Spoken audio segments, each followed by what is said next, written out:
BJP ಪಕ್ಷದ ನೀವು ನಗರ ಘಟಕದ ಅಧ್ಯಕ್ಷರಾಗಿದ್ರಿ. ಅದೇನು ಕೃಪಾ ಕಟಾಕ್ಷ ಸಿ.ಪಿ. ಯೋಗೇಶ್ವರ್ ಇದ್ದಾರ ಅಥವಾ ನೀವು ಪಕ್ಷ ನೋಡಿ ಅಧ್ಯಕ್ಷರಾಗಿದ್ದ? ಪಕ್ಷ ನಿಮಗೆ ಕೊಟ್ಟಿದ್ದಂತ ಮನ್ನಣೆನ ಅದು? ನಮ್ಮ ನಾಯಕರೇ ನಮ್ಗೆ ಕೃಪಾ ಕಟಾಕ್ಷ. ಅವರು ಕೊಟ್ಟಿದ್ದಂತ ಹುದ್ದೆ ಅದು. ಅವರು ಎಲ್ಲಿರ್ತಾರೆ ಅವ್ರ ಜೊತೆಲಿ ಇರ್ತೀವಿ ನಾವು. ಹಿಂದೆ ಬಿಜೆಪಿಯಲ್ಲಿ ಚುನಾವಣೆ ಒಂದು ವರ್ಗದ ಜನನ ಬಿಟ್ಟು ನಾವು ಚುನಾವಣೆ ಮಾಡಿದ್ದು. ಈ ಬಾರಿ ಎಲ್ಲಾ ವರ್ಗದ ಜನನ ಸೇರಿಸ್ಕೊಂಡು ನಾವು ಚುನಾವಣೆ ಮಾಡಿದೀವಿ. ಈ 10ನೇ ಚುನಾವಣೆಯಲ್ಲಿ ಸಡನ್ ಆಗಿ ಬಂದಂತದ್ದು ಕಾಂಗ್ರೆಸ್ಗೆ. ಅಂದ್ರೆ ಮುಸ್ಲಿಂ ಬಾಂಧವರ ಮೈಂಡ್ ಸೆಟ್ ಅಲ್ಲಿ ಅವ್ರು ಇನ್ನು ಬಿಜೆಪಿಲಿ ಅಂತ ಬಂದ್ಬಿಟ್ಟಿದ್ರೆ ಆ ಸಂದರ್ಭದಲ್ಲಿ ವರ್ಕೌಟ್ ಆಗುತ್ತಾ? ಆ ತರ ತೊಂದರೆ ಏನಾಗಲ್ಲ ಸರ್. ಯಾಕೆ ಅಂದ್ರೆ ಈಗ ನಮ್ಮ DCM ಸಾಹೇಬ್ರಾಗ್ಬೋದು, ಸುರೇಶ್ ಅಣ್ಣ ಅವ್ರಾಗ್ಬೋದು, ಅವರು ಹೆಚ್ಚಿನ ಸಂಘಟನೆಯನ್ನ ಚನ್ನಪಟ್ಟಣ ತಾಲೂಕಲ್ಲಿ ಮುಸ್ಲಿಂ ಬಾಂಧವರಿಗೆ ವಿಶೇಷ ಗಮನ ಕೊಟ್ಕೊಂಡು ಆಗಿನಿಂದ ಅವ್ರನ್ನ ವಿಶ್ವಾಸಕ್ಕೆ ತಗೊಂಡು ಬಂದಿದ್ರು. ಹಾಗಾಗಿ ನಮ್ಮ ನಾಯಕರು ಇವರು ಹಳೆ ಒಂದು ಪಾರ್ಟಿ ಆಗಿದ್ರಿಂದ ಅವ್ರಿಗೇನು ಅದೇನು ವಿಶೇಷ ಅನ್ಸಲ್ಲ. ಜಬೀರ್ ಅಹಮದ್ ಹೇಳಿಕೆ ಸಿ.ಪಿ. ಯೋಗೇಶ್ವರ್ಗೆ ಮುಳು ಆಯ್ತಾ? ಖಂಡಿತ ಇಲ್ಲ ಸರ್.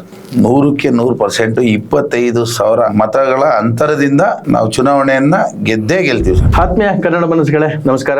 ನಾನು ನಿಮ್ಮ ಗೋರಾ ಶ್ರೀನಿವಾಸ್. ನೀವು ನೋಡ್ತಾ ಇದ್ದೀರಿ ಕರ್ನಾಟಕ ಟಿವಿ ಡಿಜಿಟಲ್ ಮೀಡಿಯಾ. ಆತ್ಮೀಯ ವೀಕ್ಷಕರೇ, ಎಲ್ಲರಿಗೂ ಗೊತ್ತಿರುವಂತ ವಿಚಾರ, ಪದೇ ಪದೇ ಹೇಳ್ಬೇಕಾದಂತ ಅನಿವಾರ್ಯತೆ ಇದೆ ಅಂತ ಅನ್ಕೋತೀನಿ. ರಾಜ್ಯದಲ್ಲಿ 3 ಉಪಚುನಾವಣೆಗಳು ಕಳೆದ ನವೆಂಬರ್ 13ರಂದು ನಡೆದಿದೆ. ಆದರೆ 23ರ ತನಕ ಕಾಯಬೇಕಾದಂತ ಪರಿಸ್ಥಿತಿಯನ್ನ ಚುನಾವಣಾ ಆಯೋಗ ನೀಡಿದೆ.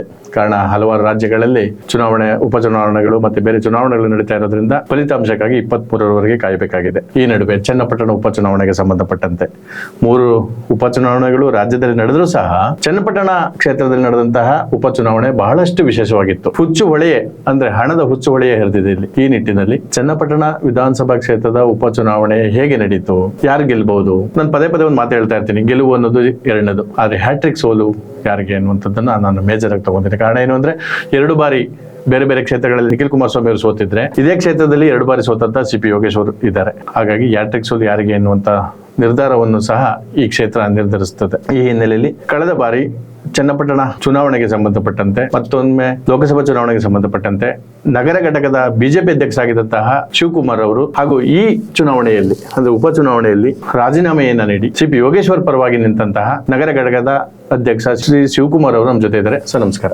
ಸರ್ ನಮಸ್ತೆ. ಶಿವಕುಮಾರ್ ಅವರೇ, ನಾನು ನೇರವಾಗಿ ಪ್ರಶ್ನೆಗೆ ಬರ್ತೀನಿ. ಚನ್ನಪಟ್ಟಣ ವಿಧಾನಸಭಾ ಕ್ಷೇತ್ರದ ಉಪಚುನಾವಣೆ ಈಗ ಕಳೆದ 13ನೇ ತಾರೀಕು ನಡೆದಿದೆ. ಈ ಚುನಾವಣೆ ಅಲ್ಲದೆ ನೀವು 2 ಬಾರಿ ಸಿ.ಪಿ. ಯೋಗೇಶ್ವರ್ ಅವರ ಪರವಾಗಿ ಅಂದ್ರೆ ಬಿಜೆಪಿ ಘಟಕದ ನಗರ ಘಟಕದ ಅಧ್ಯಕ್ಷರಾಗಿ 2 ಚುನಾವಣೆಯನ್ನ, ಡಾಕ್ಟರ್ ಮಂಜುನಾಥ್ ಅವರ ಲೋಕಸಭಾ ಚುನಾವಣೆಯನ್ನ, ಕೊನೆಗೆ ಇವೆಲ್ಲದಕ್ಕೂ ರಾಜೀನಾಮೆ ನೀಡಿ ನಮಗೆ ಸಿ.ಪಿ. ಯೋಗೇಶ್ವರ್ ಬಿಜೆಪಿಗಿಂತ ವ್ಯಕ್ತಿ ಮುಖ್ಯ ಅನ್ನೋ ನಿಟ್ಟಿನಲ್ಲಿ ಸಿ.ಪಿ. ಯೋಗೇಶ್ವರ್ ಪರ ಈ ಬಾರಿ ನಿಂತಿದ್ರಿ. ಹೇಗೆ ಅನ್ಸುತ್ತೆ ಚುನಾವಣೆ ಈ ಬಾರಿ ವಿಶೇಷ? ಯಾಕೆಂದ್ರೆ 2 ಚುನಾವಣೆನ ನಾನು ಬಿಜೆಪಿ ಅಧ್ಯಕ್ಷರಾಗಿ ನಗರ ಘಟಕ ಅಧ್ಯಕ್ಷರಾಗಿ, 1 MP ಚುನಾವಣೆಯನ್ನ 3 ಚುನಾವಣೆಯನ್ನ ಮಾಡಿದ್ವಿ. ಅದರಲ್ಲಿ ಈ ಬಾರಿ ಏನಪ್ಪಾ ಅಂತಂದ್ರೆ, ನಾವು ನಿರೀಕ್ಷೆ ಇತ್ತು ನಮಗೆ ಬಿಜೆಪಿಲೇ ಟಿಕೆಟ್ ಆಗುತ್ತೆ, ಬಿಜೆಪಿಯಿಂದನೇ ಸ್ಪರ್ಧೆ ಆಗುತ್ತೆ ಅಂತ ಅನಿವಾರ್ಯ. ಹಾಗಾಗಿ ಕಾಂಗ್ರೆಸ್ಸಿಂದ ನಮ್ಮ ನಾಯಕರು ಕ್ಯಾಂಡಿಡೇಟ್ ಆದರು. ಹಾಗಾಗಿ ನಾವು ಅವ್ರ ಹಿಂದೆ ರಾಜೀನಾಮೆ ಕೊಟ್ಟು ಈ ಬಾರಿ ಚುನಾವಣೆಯನ್ನು ಎದುರಿಸಿದ್ದೀವಿ. 2 ಬಾರಿ ಚುನಾವಣೆ 3 ಬಾರಿ ಮಾಡಿದಾಗ 2 ಬಾರಿ MLA ಚುನಾವಣೆಯನ್ನು ಸೋತಿದ್ದೀವಿ ನಾವು.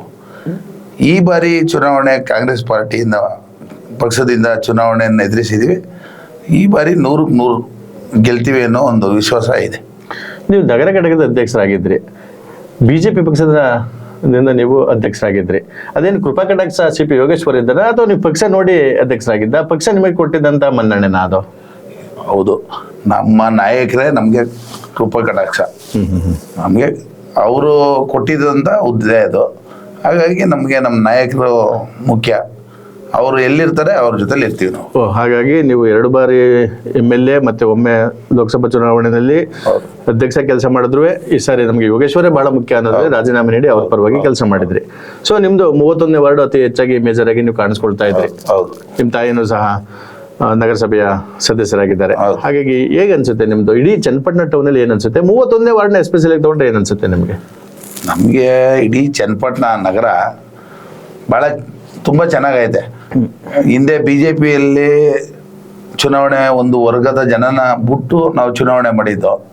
ಈ ಬಾರಿ ಎಲ್ಲ ವರ್ಗದ ಜನನ ಸೇರಿಸ್ಕೊಂಡು ನಾವು ಚುನಾವಣೆ ಮಾಡಿದ್ದೀವಿ. ತುಂಬ ಚೆನ್ನಾಗದೆ. ಆದ್ರೂ ಈಗ 31ನೇ ವಾರ್ಡ್ನೇ ವಿಶೇಷವಾಗಿ ತಗೋತೀವಿ ಅಂತಂದರೆ, ನಮ್ಮ ವಾರ್ಡಲ್ಲಿ ಅತಿ ಹೆಚ್ಚು ಮತಗಳು ನಾವು ತಗೋತೀವಿ ಲೀಡ್ನ ಅನ್ನೋ ಒಂದು ವಿಶ್ವಾಸ ನಮ್ಗೈತೆ.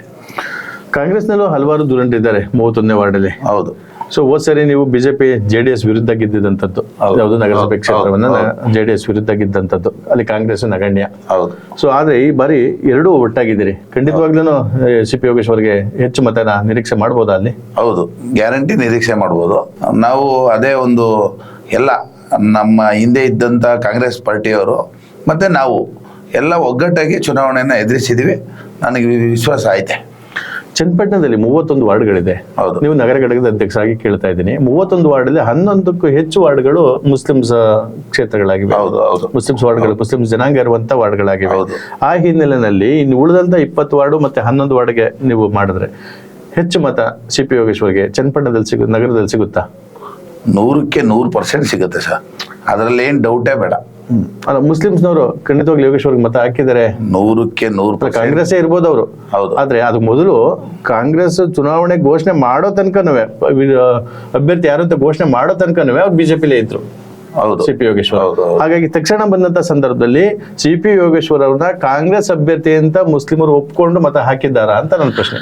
ಸರ್, ಈಗ ಯೋಗೇಶ್ವರ್ ಸಾಹೇಬರು ಏನ್ ಮುಸ್ಲಿಮ್ಸ್ ಅವ್ರಿಗೆ ಹೊಸ ಮುಖ ಏನಲ್ಲ, ಹಿಂದೆ ಎಲ್ಲ ಒಡನಾಟ ಮಾಡಿಕೊಂಡಿದ್ದಾರೆ. ನೆನ್ನೆ ಇಡೀ ವಾರ್ಡಲ್ಲಿ 100 ಜನ 200 ಜನದ ಹೆಸರು ಗೊತ್ತಿರುವಂಥವ್ರೆ, ಅವ್ರ ಮನೆಗಳು ಗೊತ್ತಿರುವಂಥವ್ರೆ. ಯೋಗೇಶ್ವರ್ಗೆ ಯಾವುದು ಏನು ಹೊಸ ವಿಚಾರ ಏನಲ್ಲ, ಎಲ್ಲರೂ ಹೊಂದಾಣಿಕೆ ಮಾಡ್ಕೊಂಡವ್ರೆ. ಮತ್ತು ಅವ್ರ ಬೇಡಿಕೆ ಅದಾಗಿತ್ತು. ಹಾಗಾಗಿ ನಮ್ಮ ನಾಯಕರಿಗೆ ಏನೂ ತೊಂದರೆ ಆಗಲ್ಲ. ನನ್ನ ಪ್ರಶ್ನೆ ಹೇಗೆ ಅಂದ್ರೆ, ಒಟ್ಟು 10 ಚುನಾವಣೆಯನ್ನ CP ಯೋಗೇಶ್ವರ್ ಎದುರಿಸ್ತಾರೆ. ಅದೇ 5 ಚುನಾವಣೆಯನ್ನ ಬಿಜೆಪಿಯಿಂದನೇ ಇದು ಮಾಡ್ತಾರೆ. ಹೌದು. ಸ್ಪರ್ಧೆ ಮಾಡ್ತಾರೆ. ಆ 5 ಚುನಾವಣೆಯಲ್ಲಿ ಕೊನೆಯ ಚುನಾವಣೆ 10ನೇ ಚುನಾವಣೆ ಇದೆಯಲ್ಲ, ಈ 10ನೇ ಚುನಾವಣೆಯಲ್ಲಿ ಸಡನ್ ಆಗಿ ಬಂದಂತದ್ದು ಕಾಂಗ್ರೆಸ್ಗೆ. ಅಂದ್ರೆ ಮುಸ್ಲಿಂ ಬಾಂಧವರ ಮೈಂಡ್ ಸೆಟ್ ಅಲ್ಲಿ ಅವ್ರು ಇನ್ನು ಬಿಜೆಪಿಲೇ ಅಂತ ಬಂದ್ಬಿಟ್ಟಿದ್ರೆ ಆ ಸಂದರ್ಭದಲ್ಲಿ ವರ್ಕೌಟ್ ಆಗುತ್ತಾ? ಆ ಥರ ತೊಂದರೆ ಏನಾಗಲ್ಲ ಸರ್. ಯಾಕೆ ಅಂದ್ರೆ ಈಗ ನಮ್ಮ DCM ಸಾಹೇಬ್ರಾಗ್ಬೋದು, ಸುರೇಶ್ ಅಣ್ಣವ್ರಾಗ್ಬೋದು, ಅವರು ಹೆಚ್ಚಿನ ಸಂಘಟನೆಯನ್ನ ಚನ್ನಪಟ್ಟಣ ತಾಲೂಕಲ್ಲಿ ಮುಸ್ಲಿಂ ಬಾಂಧವರಿಗೆ ವಿಶೇಷ ಗಮನ ಕೊಟ್ಕೊಂಡು ಆಗಿನಿಂದನೂ ಅವ್ರನ್ನ ವಿಶ್ವಾಸಕ್ಕೆ ತಗೊಂಡು ಬಂದಿದ್ರು. ಹಾಗಾಗಿ ನಮ್ಮ ನಾಯಕರು ಇವರು ಹಳೆ ಒಂದು ಪಾರ್ಟಿ ಆಗಿದ್ರಿಂದ ಅವ್ರಿಗೇನು ಅದೇನು ವಿಶೇಷ ಅನ್ಸಲ್ಲ, ಒಪ್ಕೊಂಡವ್ರೆ ಜನ. ಈಗ ಕಾಂಗ್ರೆಸ್ ಇಂದ ನಿಮಗೆ ಬಸ್ ಆಗುತ್ತೆ, CP ಯೋಗೇಶ್ವರ್ ಖಂಡಿತವಾಗ್ಲಿ ಗೆಲ್ತಾರೆ. 100ಕ್ಕೆ 100%. ಗ್ರಾಮೀಣ ಪ್ರದೇಶ ಹೇಗಿರ್ಬೋದು ಶಿವಕುಮಾರ್ ಅವರೇ? ಗ್ರಾಮೀಣ ಪ್ರದೇಶದಲ್ಲೂ ತುಂಬಾ ಚೆನ್ನಾಗೈತೆ ಸರ್. ಯಾಕೆ ಅಂತಂದ್ರೆ 2 ಬಾರಿ ಸೋಲ್ಸಿದೀವಿ. ಮತ್ತೆ ಈ ನೀರಾವರಿ ಒಂದು ಅನುಕಂಪ, ಇವತ್ತು ನೀರಾವರಿ ಒಂದು ವಿಚಾರ ಇವತ್ತು ಜನಕ್ಕೆ ಒಂದು ಮನದಟ್ಟಾಗಿತ್ತು. ಹಾಗಾಗಿ ಇದು ತುಂಬಾ ಚೆನ್ನಾಗೈತೆ ಗ್ರಾಮೀಣ ಭಾಗದಲ್ಲಿ. ನಿಮ್ಗೆ ನೆನಪಿರ್ಬೋದು, ಅತಿ ಹೆಚ್ಚು ಸತತವಾಗಿ ಗೆಲ್ತಿದ್ದಂತ CP ಯೋಗೇಶ್ವರ್ ನೀರಾವರಿ ಯೋಜನೆ ಮಾಡಿದ್ಮೇಲೆ ಸೋತಂತದ್ದು. ಹೌದು ಹೌದು. ಆದರೆ ಏನೋ ಇವು ಇರ್ತದಲ್ಲ ಸರ್, ರಾಜಕೀಯ ಕುತಂತ್ರಗಳೆಲ್ಲ ಇರ್ತದಲ್ಲ, ಹಾಗಾಗಿ ಸೋತಿದ್ರು. ಈ ಬಾರಿ 100ಕ್ಕೆ 100% ವಿಶ್ವಾಸ ಐತೆ, ಗೆದ್ದೇ ಗೆಲ್ತೀವಿ. ಎಷ್ಟು ಅಂತರದಲ್ಲಿ ಗೆಲ್ಬಹುದು ಅಂತೀರಿ ಸರ್? ನಾವು ಒಂದು 25,000 ಅಂತರದಿಂದ ಹೆಚ್ಚಿಗೆ ಮತಗಳಲ್ಲಿ ಗೆಲ್ತೀವಿ. ಯಾಕಂದ್ರೆ ಕಳೆದ ಬಾರಿ ಚುನಾವಣೆಯಲ್ಲಿ ಕುಮಾರಸ್ವಾಮಿ ಅವರ ವಿರುದ್ಧ 15,000 ಮತಗಳಲ್ಲಿ ಆದ್ರೆ ಈಗ ನಿಮ್ಗೆ ಕಾಂಗ್ರೆಸ್ ಇಡೀ ಸರ್ಕಾರನೇ ಇದೆ, ಸರ್ಕಾರದ ಎಲ್ಲ ಸಚಿವರು, ಶಾಸಕರು ಇತ್ಯಾದಿ ಬೇರೆ ಬೇರೆ ಕಡೆಯಿಂದ ಕಾರ್ಯಕರ್ತರಾದಿಯಾಗಿ ಬಂದು ಚುನಾವಣೆಯನ್ನ ಮಾಡಿದ್ದಾರೆ ಚನ್ನಪಟ್ಟಣದಲ್ಲಿ. ಅದೇ ರೀತಿಯಲ್ಲಿ JDSನವರು ಸಹ, ಅದು NDA ಮೈತ್ರಿಕೂಟ ಅನ್ನೋದಕ್ಕಿಂತ ಹೆಚ್ಚಾಗಿ JDS ಒಂದು ವರ್ಗ ಏನೋ ಅನ್ನೋ ರೀತಿಯಲ್ಲಿ ಚುನಾವಣೆ ಮಾಡಿದ್ದಾರೆ ಅವರು. ಹೌದು ಸರ್. ಈಗ ಎರಡು ಪೈಪೋಟಿ ನಡುವೆ ಖಂಡಿತವಾಗ್ಲೂ ಅವ್ರಿಗೆ 100ಕ್ಕೆ 100% ಗೆಲ್ತೀವಿ. ಯಾಕೆ ಅಂತಂದ್ರೆ DCM ಅವರು ಶಿವಕುಮಾರ್ ಸಾಹೇಬ್ರಾಗ್ಬೋದು, ಸುರೇಶ್ ಅಣ್ಣವ್ರಾಗ್ಬೋದು, ಅವ್ರದ್ದೊಂದು ತಂಡ ಚನ್ನಪಟ್ಟಣದಲ್ಲಿ ಭಾಳ ಶಿಸ್ತುಬದ್ಧ ಚುನಾವಣೆಗೆ ಯಾವ ರೀತಿ ಚುನಾವಣೆ ಮಾಡಬೇಕು ಅದಕ್ಕೆ ಎಲ್ಲ ನೀಟಾಗಿ ಚುನಾವಣೆ ಮಾಡಿರೋದ್ರಿಂದ ಎಲ್ಲ ಈಗ ನಗರದಲ್ಲಿ ನಮ್ಮ ರಘುನಂದನ್ ಅವರ ಒಂದು ನೇತೃತ್ವ ಉಸ್ತುವಾರಿಯಿಂದ ಚುನಾವಣೆ ಎದುರಿಸಿದ್ದೀವಿ. ಅವರು ಒಳ್ಳೆ ಶಿಸ್ತುಬದ್ಧವಾಗಿ ಚುನಾವಣೆ ಮಾಡೋರೆ. ಅದೇ ರೀತಿ ಗ್ರಾಮಾಂತರದಲ್ಲೂ ಎಲ್ಲ ಏನು ಅವ್ರಿಗೆ ಜವಾಬ್ದಾರಿ ಕೊಟ್ಟಿದ್ವಿ, ಆ ಎಲ್ಲ ಜವಾಬ್ದಾರಿಗಳನ್ನ ನಿಭಾಯಿಸಿ ಚುನಾವಣೆನ ಅಚ್ಚುಕಟ್ಟಾಗಿ ನೆರವೇರಿಸವ್ರೆ. ಚನ್ನಪಟ್ಟಣ ವಿಧಾನಸಭಾ ಕ್ಷೇತ್ರಕ್ಕೆ ಸಂಬಂಧಪಟ್ಟ ಹಾಗೆ ಮತ್ತೇನಪ್ಪ ಅಂತ ಅಂದರೆ, ಬಹಳ ವಿಶೇಷವಾಗಿ DK ಸುರೇಶ್ ಅವರು ಓಕೆ ಯಾವಾಗಲೂ ಸಿ ಪಿ ಯೋಗೇಶ್ವರ್ ಜೊತೆನಲ್ಲಿ ಬಹುತೇಕ ಚುನಾವಣೆನ ಮಾಡಿದ್ದಾರೆ. ಹೌದು. ಆದ್ರೆ ಅವ್ರು ಹೇಳ್ತಿದ್ದೇನು ಅಂತ ಅಂದ್ರೆ ಪ್ರತಿ ಸಚಿವರು ಶಾಸಕರು ಇಲ್ಲೇ ಬೀಳ್ಬಿಟ್ಟಿದ್ದಾರೆ ಅಂತ ಹೇಳಿ.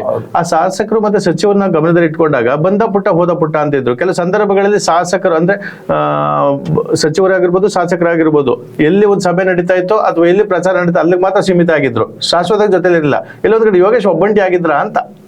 ಇಲ್ಲ ಅವ್ರಿಗೆ ಕೆಲವು ಜವಾಬ್ದಾರಿಗಳನ್ನ ಕೊಟ್ಟಿದ್ರು ಸರ್. ಅದು ಆ ಜವಾಬ್ದಾರಿನ ಯಾವ ರೀತಿ ನಿಭಾಯಿಸ್ಬೇಕು ಅಂತ ಅಂದ್ಬಿಟ್ಟು ಅವ್ರಿಗೆ ಒಂದು ನಿರ್ದೇಶನ ಇತ್ತು. ಆ ನಿರ್ದೇಶನದ ಪ್ರಕಾರ ಅವ್ರ ಕೆಲಸನ ಮಾಡ್ಕೊಂಡು ಹೋಗೋರೆ ಹೊರತು ಆ ತರ ಏನಿಲ್ಲ. ಎಲ್ಲರೂ ಜೊತೆಲಿ ಕೈ ಜೋಡಿಸಿ ಚುನಾವಣೆ ಚನ್ನಪಟ್ಟಣ ತಾಲೂಕಲ್ಲಿ ಯಾವ ರೀತಿ ಮಾಡ್ಬೇಕು ಆ ರೀತಿ ಮಾಡೋರು. ಸೊ ಒಟ್ಟಾರೆ ಕೊನೆಯ ಹಂತದ ಪ್ರಶ್ನೆಗೆ ನಾನು ಬರ್ತೀನಿ. ಚನ್ನಪಟ್ಟಣ ಕ್ಷೇತ್ರದ ಉಪಚುನಾವಣೆಗೆ ಸಂಬಂಧಪಟ್ಟ ಹಾಗೆ ಎಲ್ಲೋ ಒಂದ್ ಕಡೆ ಜಬೀರ್ ಅಹಮದ್ ಹೇಳಿಕೆ ಸಿ ಪಿ ಯೋಗೇಶ್ವರ್ಗೆ ಮುಳು ಆಯ್ತಾ? ಖಂಡಿತ ಇಲ್ಲ ಸರ್. ಆ ರೀತಿ ಏನು ನಮ್ಮ ನಾಯಕರು ಈ ಚುನಾವಣೆಗೆ ಆ ರೀತಿ ಏನು ತೊಂದರೆ ಆಗಿಲ್ಲ ಅಂತ ನಾನು ಭಾವಿಸ್ತೀನಿ.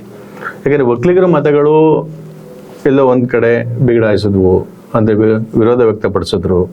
ಸೊ ಕಾಂಗ್ರೆಸ್ ಪರವಾಗಿದ್ದಂತ ಒಕ್ಕಲಿಗರ ಮತಗಳು ಜಮೀರ್ ಹೇಳಿಕೆಯಿಂದ ಹಿನ್ನಡೆ ಆದೋ ಅಥವಾ ಕುಮಾರಸ್ವಾಮಿ ಅವರಿಗೆ, ನಿಖಿಲ್ ಕುಮಾರಸ್ವಾಮಿ ಪ್ಲಸ್ ಆದೋ ಅನ್ನುವಂಥ ಮಾತಿದೆ.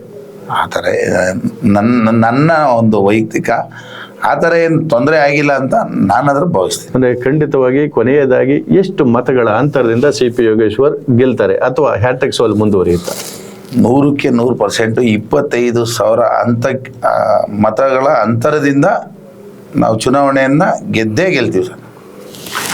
ಪ್ರಿಯ ವೀಕ್ಷಕರೇ, ಇಷ್ಟೊತ್ತು ನಾವು ಮೊದಲೇ ಹೇಳಿದಾಗೆ BJP ಪಕ್ಷದಿಂದ ನಗರ ಘಟಕದ ಅಧ್ಯಕ್ಷರಾಗಿ 2 ವಿಧಾನಸಭೆ ಮತ್ತು 1 ಲೋಕಸಭೆ ಚುನಾವಣೆಯನ್ನ ಎದುರಿಸಿದಂಥವರು, ಹಾಗೆ ಈ ಬಾರಿ ಪಕ್ಷಕ್ಕಿಂತ ವ್ಯಕ್ತಿ ಮುಖ್ಯ ಅನ್ನೋ ದೃಷ್ಟಿಯಿಂದ ಸಿ ಪಿ ಯೋಗೇಶ್ವರ್ ಅವರ ಪರವಾಗಿ ನಿಂತು ಚುನಾವಣೆಯನ್ನ ನಡೆಸಿಕೊಟ್ಟಂತಹ, ನಗರದಲ್ಲಿ ಅತಿ ಹೆಚ್ಚಾಗಿ ನಾವು ಖಂಡಿತವಾಗ್ಲಿ ಗೆದ್ದೇ ಗೆಲ್ತೀವಿ, ನನ್ನ ವಾರ್ಡು ಸಹ ಸೇರಿದಂತೆ, ನನ್ನ ತಾಯಿ ಪ್ರತಿನಿಧಿಸಿರುವಂಥ ವಾರ್ಡು ಸೇರಿದಂತೆ ನಗರದಾದ್ಯಂತ ಹೆಚ್ಚು ಮತಗಳನ್ನ ನಾವು ಪಡ್ಕೊಂತೀವಿ, ಇಲ್ಲಿ ಯಾರದೇ ಹೇಳಿಕೆ ಯಾವುದೇ ರೀತಿಯಾದಂಥ ಮುಜುಗರವನ್ನು ಉಂಟು ಮಾಡಿಲ್ಲ, ಅದರಿಂದ ನಾವು ಖಂಡಿತವಾಗ್ಲಿ ನಿರಾಶರಾಗಲ್ಲ, ಕನಿಷ್ಠ 25,000 ಮತಗಳ ಅಂತರದಿಂದ ಸಿ ಪಿ ಯೋಗೇಶ್ವರ್ ಗೆಲ್ತಾರೆ ಅಂತ ಭರವಸೆಯನ್ನ ಶಿವಕುಮಾರ್ ಅವರು ತಿಳಿಸಿದ್ದಾರೆ. ಹಾಗೆ ಮತ್ತೊಮ್ಮೆ ಮತ್ತೊಂದು ವಿಚಾರದ ಮೂಲಕ, ಮತ್ತೊಂದು ಸುದ್ದಿ ಮೂಲಕ ತಮ್ಮ ಮುಂದೆ ನಮಸ್ಕಾರ. ಶಿವಕುಮಾರ್. ನಮಸ್ಕಾರ.